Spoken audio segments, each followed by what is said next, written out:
ಅಭಿವೃದ್ಧಿ ನಿಗಮ ನಾವು ಬೊಮ್ಮಾಯಿ ಅವರಿಗೆ ಮಾಡಂತ ಹೇಳಿಲ್ಲ ಸರ್. ಬೊಮ್ಮಾಯಿ ಅವರು ಈ ರಾಜ್ಯದೊಳಗ ಸಂದರ್ಶನವನ್ನು ಮಾಡಿ ಇನ್ನೂ ಈ ಸಮಾಜ ಹಿಂದೆ ಉಳಿದೈತಿ ಅನ್ನೋ ದೃಷ್ಟಿಯಿಂದನೇ ಅದು ಅಭಿವೃದ್ಧಿ ನಿಗಮ ಮಾಡಿದ್ದಾರೆ. ನಾವೇನ ಅದಕ್ಕೆ ಮೊದಲು ಸುವರ್ಣಸೌಧ ವಿಧಾನಸೌಧ ಮುತ್ತಿಗೆ ಹಾಕಿ ನಮ್ಗೆ ಅಭಿವೃದ್ಧಿ ನಿಗಮ ಮಾಡ್ರಿ ಅಂತ ನಾವು ಇಲ್ಲಿ ದಾಖಲೆ ಮಾಡಿಲ್ಲ. ಅವನೂರವ್ರು ವರದಿ ಕೊಡಾಕ ಮತ್ತು ಅದಕ್ಕೆ ಮೊದಲು ನಾವು ವಿಧಾನಸೌಧ ಮುತ್ತಿಗೆ ಹಾಕಿ ನಮ್ಗೆ ಟು ಎ ಕೊಡ್ರಿ ನಾವು ಹಿಂದುಳಿದೇವೆ ಅಂತ ಕೇಳಿಲ್ಲ. ಕರೆ ಸಂದರ್ಶನ ಮಾಡಿ ಅವನೂರವ್ರ ಸಂದರ್ಶನ ಕೊಡುವುದರಿಂದನೇ ನಮಗೆ ಟು ಎ ಮೀಸಲಾತಿ ಕೊಟ್ಟಾರ. ಹೀಗಾದ್ರೂ ನಮ್ದೇನು ಬೊಮ್ಮಾಯಿ ಅವ್ರು ಮಾಡಿರ್ತಕ್ಕಂಥ ಅಭಿವೃದ್ಧಿ ನಿಗಮಕ್ಕೆ ದುಡ್ಡು ಇಡ್ರಿ ಅಂತೇಳಿ ಅವ್ರಿಗೆ ಹೇಳಿದ್ರು ಇಲ್ಲ. ಅದನ್ನ ಪ್ರತಿಭಟನೆ ಈಗ ತಾಯಿ ಕೆಲಸ ಮಾಡ್ತಿರ್ತಾರ, ಅವಾಗ ಮಗು ಅಳ್ತಿರ್ತೈತಿ, ಮಗು ಅತ್ತಾಗ ಇವಾಗ ಹಾಲು ಕುಡಿಸ್ತಾರೆ. ಹಂಗ ಅವರು ಕಣ್ಣು ಮುಚ್ಚಿ ಕೂತಾರ, ಕಣ್ಣು ತೆಗಿಸ್ಬೇಕಂತ ನಮ್ಮ ಪ್ರತಿಭಟನೆ ಮಾಡಿ ನಾವು ಸುವರ್ಣಸೌಧಕ್ಕೆ ಇದು ಮಾಡ್ತೀವಿ. ಕರ್ನಾಟಕದಲ್ಲಿರುವ ಗಾಣಿಗ ಬಂಧುಗಳೇ, ವಿಜಯಪುರ ಜಿಲ್ಲೆಯಿಂದ ಮಾಧ್ಯಮ ಪ್ರಕಟಣೆಯನ್ನು ವಿಜಯಪುರ ಜಿಲ್ಲೆಯ ಗಾಣಿಗ ಸಮಾಜಕ್ಕೂ ಹಾಗೂ ಕರ್ನಾಟಕದಲ್ಲಿರುವ ಗಾಣಿಗ ಸಮಾಜಕ್ಕೂ ಒಂದು ಸಂದೇಶವನ್ನು ಕೊಡ್ತಿದ್ದೇವೆ. ಗಾಣಿಗರ ನಡೆ ಸುವರ್ಣಸೌಧದ ಕಡೆ ಎಂಬುವ ಹೋರಾಟವನ್ನು ನಾವೆಲ್ಲರೂ ಮಾಡೋಣ. ಬಂಧುಗಳೇ, ದಯಮಾಡಿ ಕೈ ಮುಗಿದುಕೊಂಡು ಕೇಳ್ಕೊಳ್ತಿದ್ದೇವೆ. ಅವರಿವರ ಮಾತಿಗೆ ಕಿವಿ ಕೊಡದೆ ಬಡತನದಲ್ಲಿರುವ ಗಾಣಿಗರು ಅಭಿವೃದ್ಧಿ ಹೊಂದಬೇಕಾದರೆ ಕಟ್ಟೆ ಕಡಿಗ ಗಾಣಿಗನು ಹೋರಾಟಕ್ಕೆ ಭಾಗಿಯಾಗಬೇಕು. ಆಗ ಮಾತ್ರ ನಮ್ಮ ಹಕ್ಕನ್ನು ನಮಗೆ ಕೊಡುತ್ತಾರೆ ಮುಖ್ಯಮಂತ್ರಿ ಸಿದ್ದರಾಮಯ್ಯರವರು.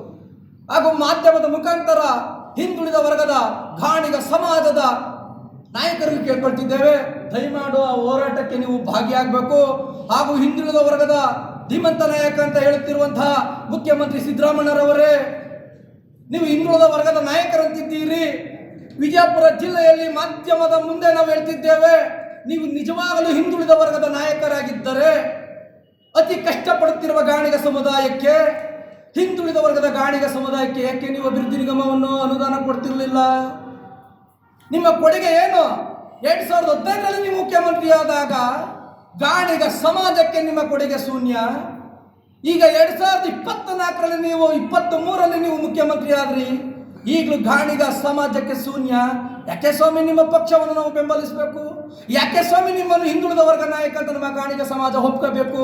ಬೇರೆ ಸಮಾಜಗಳು ಹಿಂದುಳಿದ ವರ್ಗದ ನಾಯಕರಂತೆ ನೀವು ಒಪ್ಕೋಬಹುದು, ಆದ್ರೆ ಗಾಣಿಗ ಸಮಾಜ ಎಂದಿಗೂ ನಿಮ್ಮನ್ನು ಹಿಂದುಳಿದ ವರ್ಗದ ನಾಯಕರಂತ ಒಪ್ಕೊಳ್ಳಿಕ್ಕೆ ಸಿದ್ಧ ಇಲ್ಲ.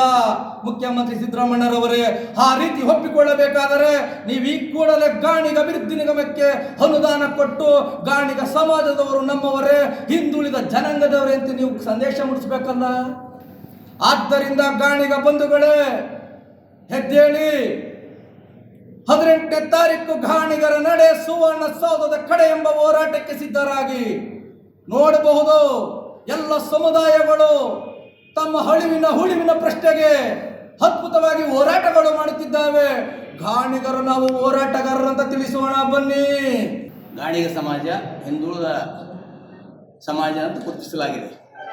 ತದನಂತರ ಬಂದ ಅನೇಕ ಹಿಂದುಳಿದ ಆಯೋಗಗಳು ಕೂಡ ಗಾಣಿಗ ಸಮಾಜವು ನಿಜವಾಗಲೂ ಹಿಂದುಳಿದ ಸಮಾಜದ ತಿಳ್ಕೊಂಡು ಅದನ್ನು ಮುಂದುವರ್ಸ್ಕೊಂಡು ಬಂದಿದ್ದಾವೆ. 2023ನೇ ಇಸ್ವಿಯಲ್ಲಿ ಬೊಮ್ಮಾಯಿಯವರು ಗಾಣಿಗ ಸಮಾಜವನ್ನು ಗಾಣಿಗ ಸಮಾಜಕ್ಕಾಗಿ, ಗಾಣಿಗ ಸಮಾಜದ ಅಭಿವೃದ್ಧಿಗಾಗಿ ಗಾಣಿಗ ಸಮಾಜದ ಅಭಿವೃದ್ಧಿ ನಿಗಮವನ್ನು ಘೋಷಣೆ ಮಾಡಿದರು. ತದನಂತರ ಅವರು ಬಂದಂಥ ಚುನಾವಣೆಯಲ್ಲಿ ಭಾರತೀಯ ಜನತಾ ಪಕ್ಷ ಸೋತು ಈಗ ಬಂದಂಥ ಕಾಂಗ್ರೆಸ್ ಸರ್ಕಾರದ ಮುಖ್ಯಮಂತ್ರಿಗಳಾದ ಸಿದ್ದರಾಮಯ್ಯನವರು ನಿಜವಾದ ಹಿಂದುಳಿದ ವರ್ಗದ ಬಗ್ಗೆ ಕಳಕಳಿ ಇದ್ದರೆ ಗಾಣಿಗ ಸಮಾಜದ ಅಭಿವೃದ್ಧಿ ನಿಗಮಕ್ಕೆ ಸುಮಾರು 500 ಕೋಟಿ ರೂಪಾಯಿಗಳನ್ನು ಕೊಡಬೇಕು. ಯಾಕಂದರೆ ಗಾಣಿಗ ಸಮಾಜ ಈ ರಾಜ್ಯದಲ್ಲಿ ಸುಮಾರು 80ರಿಂದ 85 ಲಕ್ಷ ಜನ ಇದ್ದಾರೆ. ಅವರಿಗೆ ಅನುಕೂಲ ಆಗಬೇಕು. ಅದರಲ್ಲಿ ಸಾಕಷ್ಟು ಜನ ಕಡು ಬಡವರಿದ್ದಾರೆ, ಕೂಲಿ ಕಾರ್ಮಿಕರಿದ್ದಾರೆ, ಗಾಣ ಹೊಡೆದು ಎಣ್ಣೆ ತೆಗೆಯೋರಿದ್ದಾರೆ. ಅದಕ್ಕೆ ಅದರ ಸಲುವಾಗಿ ನಮ್ಮ ಸ್ವಾಮೀಜಿಯವರ ನೇತೃತ್ವದಲ್ಲಿ ನಮ್ಮ ಸಮಾಜದ ಅನೇಕ ಜನರು 18ನೇ ತಾರೀಕಿನಂದು ಬೆಳಗಾವಿ ವಿಧಾನಸೌಧದಲ್ಲಿ ಸುವರ್ಣಸೌಧಕ್ಕೆ ಹೋಗಿ ಬೇಡಿಕೆಯನ್ನು ಮಂಡಿಸಲಿದ್ದಾರೆ.